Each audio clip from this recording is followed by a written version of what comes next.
Hi, ich bin Luise von Shaktimat.de. Willkommen zurück auf deiner Shaktimat. In diesem Tutorial geht es um Nacken und Schultern, die Bereiche, in denen sich Stress am liebsten festsetzt. Für diese Übung hast du zwei Möglichkeiten.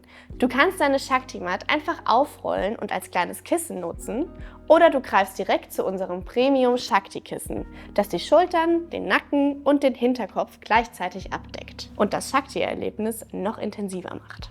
Lehn dich langsam zurück, lass dich Wirbel für Wirbel auf die Matte sinken und leg den Kopf bequem ab. Atme tief ein, mach den Nacken lang und lass den Kopf mit der Ausatmung sanft zur Seite fallen.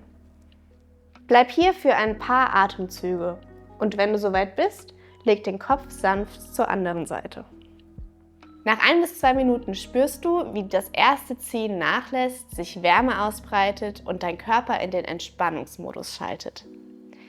Wenn du den Bereich noch gezielter bearbeiten möchtest, ist der Shakti Spiky Ball ein perfekter Begleiter. Klein, handlich und unglaublich effektiv. Roll ihn sanft über verspannte Schultern, über den Nacken, lass ihn kreisen und übe leichten Druck aus, bis du spürst, wie die Spannung nachgibt.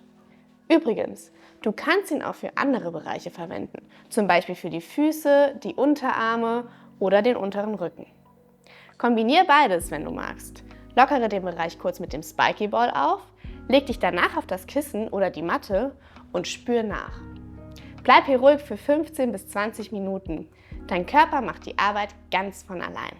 Wenn du deine Entspannung noch vertiefen möchtest, hör leise Musik oder starte eine geführte Meditation.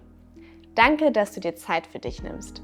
Atme tief, lass los und spür, wie die Anspannung mit jedem Atemzug ein bisschen mehr verschwindet.